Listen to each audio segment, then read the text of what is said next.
रुद्र संहिता द्वितीय सती खंड। नारद जी के प्रश्न और ब्रह्मा जी के द्वारा उनका उत्तर। सदाशिव से त्रिदेवों की उत्पत्ति तथा ब्रह्मा जी से देवता आदि की सृष्टि के पश्चात एक नारी और एक पुरुष का प्राकट्य। नारद जी बोले, महाभाग महाप्रभु विधात, आपके मुखारविंद से मंगल कारिणी शंभु कथा सुनते सुनते मेरा जी नहीं भर रहा है, अतः भगवान शिव का सारा शुभ चरित्र मुझे से कहिए। संपूर्ण विश्व की सृष्टि करने वाले ब्रह्मदेव, मैं सती की कीर्ति से युक्त शिव का दिव्य चरित्र सुनना चाहता हूँ। शोभाशालिनी सती किस प्रकार दक्ष पत्नी के गर्भ से उत्पन्न हुई, महादेव जी के विवाह का विचार कैसे किया, पूर्व काल में दक्ष के प्रति रोष होने के कारण सती ने अपने शरीर का त्याग कैसे किया, चेतनाकाश को प्राप्त होकर वे फिर हिमालय की कन्या कैसे उत्पन्न हुई, पार्वती ने किस प्रकार उग्र तपस्या की और कैसे उनका विवाह हुआ, कामदेव का नाश करने वाले भगवान शंकर के आधे शरीर में वे किस प्रकार स्थान पा सकी। महामते, इन सब बातों को आप विस्तार पूर्वक कहिए। आपके समान दूसरा कोई संशय का निवारण करने वाला न होगा। ब्रह्मा जी ने कहा, मुने, देवी सती और भगवान शिव का शुभ यश परम पावन दिव्य तथा गोपनीय से भी अत्यंत गोपनीय है। तुम वह सब मुझसे सुनो। पूर्व काल में भगवान शिव निर्गुण निर्विकल्प निराकार शक्ति रहित चिन्मय तथा असत और असत से विलक्षण स्वरूप में प्रतिष्ठित थे। फिर वे ही प्रभु सगुण और शक्तिमान होकर विशिष्ट रूप धारण करके स्थित हुए। उनके साथ भगवती उमा विराजमान थी। विप्रवर वे भगवान शिव दिव्य आकृति से सुशोभित हो रहे थे। उनके मन में कोई विकार नहीं था। वे अपने परात्पर स्वरूप में प्रतिष्ठित थे। मुनि श्रेष्ठ, उनके बाएं अंग से भगवान विष्णु, दाएं अंग से मैं ब्रह्मा और मध्य अंग से अर्थात हृदय से रुद्रदेव प्रकट हुए।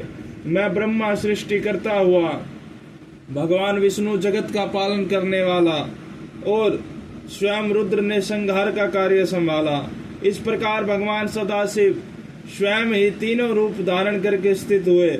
उन्हीं की आराधना करके मुझ लोक पितामह ब्रह्मा ने देवता, असुर और मनुष्य आदि संपूर्ण जीवों की सृष्टि की।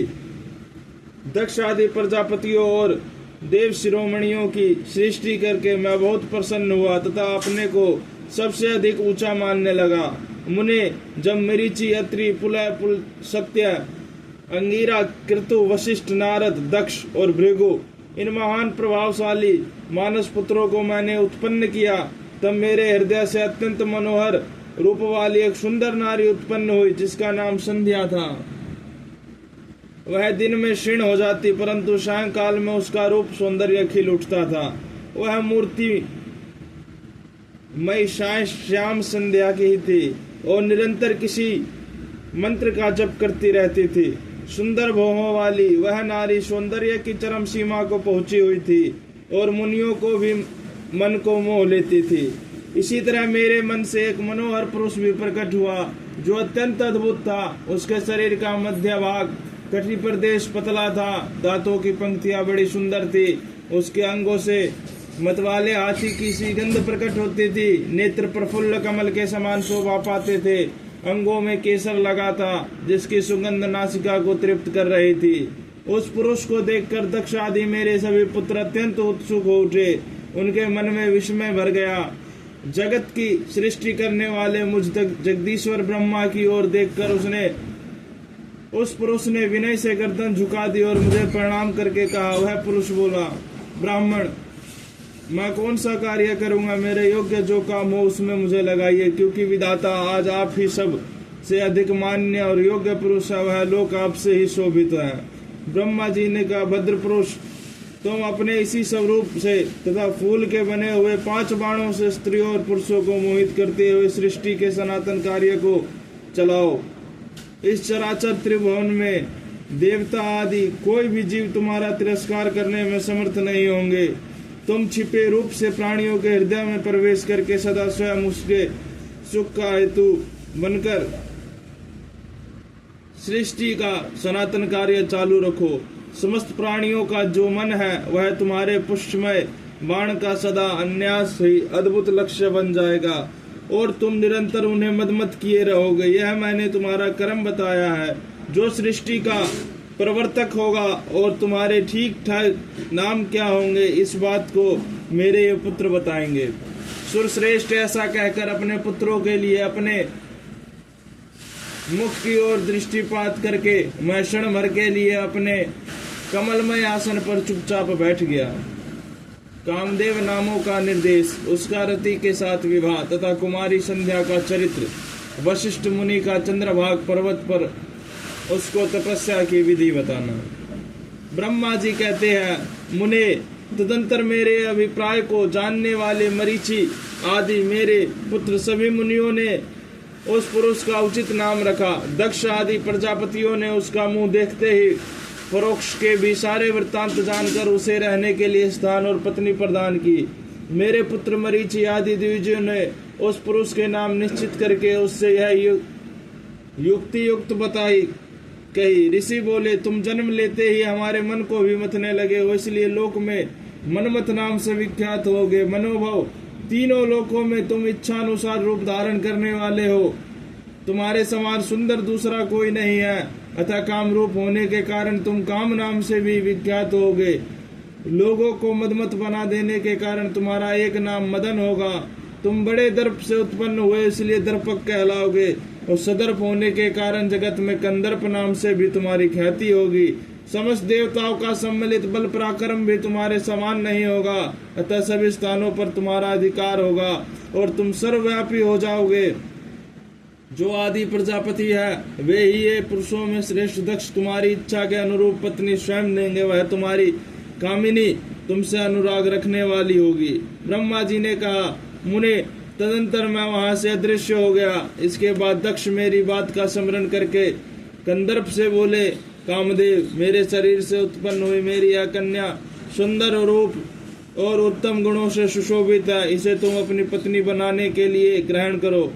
यह गुणों की दृष्टि से सर्वथा तुम्हारे योग्य है। महातेजस्वी मनोभाव, यह सदा तुम्हारे साथ रहने वाली है और तुम्हारी रुचि के अनुसार चलने वाली होगी। धर्मतः यह सदा तुम्हारे अधीन रहेगी। ऐसा कहकर दक्ष ने अपने शरीर के पसीने से प्रकट हुई उस कन्या का नाम रति रखकर उसे अपने आगे बिठाया और कंदर्प को संकल्प पूर्वक सौंप दिया। नारद दक्ष की वह पुत्री रति बड़ी रमणीय और मुनियों के मन को भी मोह लेने वाली थी। उसके साथ विवाह करके कामदेव को भी बड़ी प्रसन्नता हुई। अपनी रति नामक सुंदर स्त्री को देखकर उसके हाव भाव आदि से अनुरंजित हो कामदेव मोहित हो गया। तात उस समय बड़ा भारी उत्सव होने लगा जो सबके सुख को बढ़ाने वाला था। प्रजापति दक्ष इस बात को सोचकर बड़े प्रसन्न थे कि मेरी पुत्री इस विवाह से सुखी है।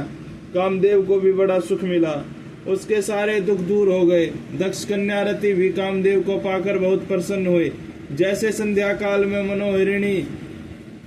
मनोहारिणी विघ्नमाला के साथ मेघ शोभा पाता, उसी प्रकार रति के साथ प्रिय वचन बोलने वाले कामदेव बड़ी शोभा पा रहा था। इस प्रकार रति के प्रति भारी मोह से युक्त रतिपति कामदेव ने उसे उसी तरह अपने हृदय के सिंहासन पर बिठाया जैसे योगी पुरुष योग विद्या को हृदय में धारण करता है। इसी प्रकार पूर्ण चंद्रमुखी रति भी उस श्रेष्ठ पति को पाकर उसी तरह सुशोभित हुई जैसे श्री हरि को पाकर पूर्ण चंद्रानंद लक्ष्मी शोभा पाती है। सूत जी कहते हैं, ब्रह्मा जी का यह कथन सुनकर मुनि श्रेष्ठ नारद मन ही मन बड़े प्रसन्न हुए और भगवान शंकर का स्मरण करके हर्षपूर्वक बोले, महाभाग विष्णु शिष्य महामते विधात, आपने चंद्रमौली शिव की यह अद्भुत लीला कही है। अब मैं यह जानना चाहता हूँ कि विवाह के पश्चात जब कामदेव प्रसन्नता पूर्वक अपने स्थान को चला गया, दक्ष भी अपने घर को पधारे तथा आप और आपके मानस पुत्र भी अपने अपने धाम को चले गए, तब पितरों को उत्पन्न करने वाली ब्रह्म कुमारी संध्या कहाँ गई? उसने क्या किया और किस पुरुष के साथ उसका विवाह हुआ? संध्या का यह सब चरित्र विशेष रूप से बताइए। ब्रह्मा जी ने कहा, मुने, संध्या का वह सारा शुभ चरित्र सुनो जिसे सुनकर समस्त कामनियां सदा के लिए सती साध्वी हो सकती है। वह संध्या जो पहले मेरी मानस पुत्री थी, तपस्या करके शरीर को त्याग कर मुनि श्रेष्ठ मेधातिथि की बुद्धिमती पुत्री होकर अरुंधति के नाम से विख्यात हुई। उत्तम व्रत का पालन करके उस देवी ने ब्रह्मा विष्णु और महेश्वर के कहने से श्रेष्ठ व्रतधारी महात्मा वशिष्ठ को अपना पति चुना। वह सौम्य स्वरूप वाली देवी सबकी वंदनीय और पूजनीय श्रेष्ठ पति व्रता के रूप में विख्यात हुई। नारद जी ने पूछा, भगवान, संध्या ने कैसे, किस लिए और कहाँ तप किया? किस प्रकार शरीर त्याग कर वह मेधातिथि की पुत्री हुई? ब्रह्मा, विष्णु और शिव, इन तीनों देवताओं के बताए हुए श्रेष्ठ व्रतधारी महात्मा वशिष्ठ को उसने किस तरह अपना पति बनाया? पितामह, यह सब मैं विस्तार के साथ सुनना चाहता हूँ। अरुंधति के इस कौतूहलपूर्ण चरित्र का आप यथार्थ रूप से वर्णन कीजिए। ब्रह्मा जी ने कहा, मुने, संध्या के मन में एक बार सकाम भाव आ गया था। इसके लिए उस साध्वी ने यह निश्चय किया कि वैदिक मार्ग के अनुसार मैं अग्नि में अपने इस शरीर की आहुति दे दूंगी। आज से इस भूतल पर कोई भी देहधारी उत्पन्न होते ही काम भाव से युक्त न हो, इसके लिए मैं कठोर तपस्या करके मर्यादा स्थापित करूंगी। तरुणावस्था से पूर्व किसी पर भी काम का प्रभाव नहीं पड़ेगा, ऐसी सीमा निर्धारित करूंगी। इसके बाद इस जीवन को त्याग दूंगी। मन ही मन ऐसा विचार करके संध्या चंद्रभाग नामक उस श्रेष्ठ पर्वत पर चली गई, जहां से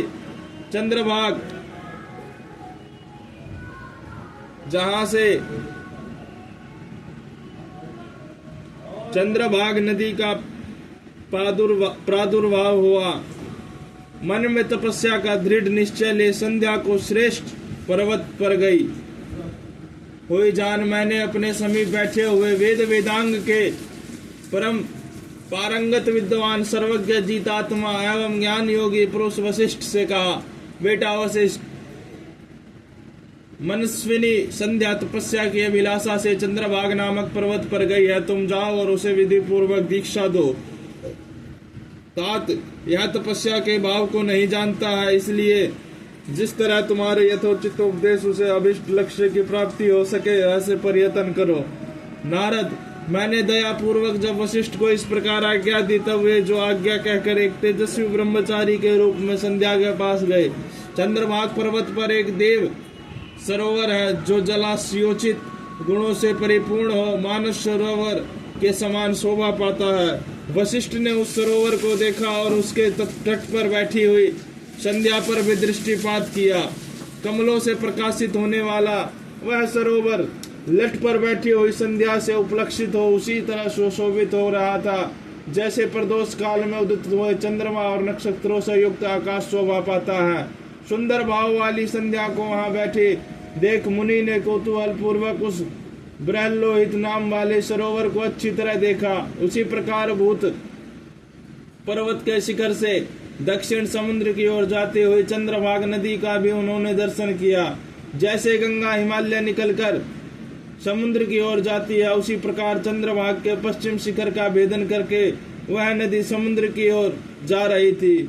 उस चंद्रभाग पर्वत पर बृहल्लोहित सरोवर के किनारे बैठी हुई संध्या को देखकर वशिष्ठ जी ने आदर पूर्वक पूछा।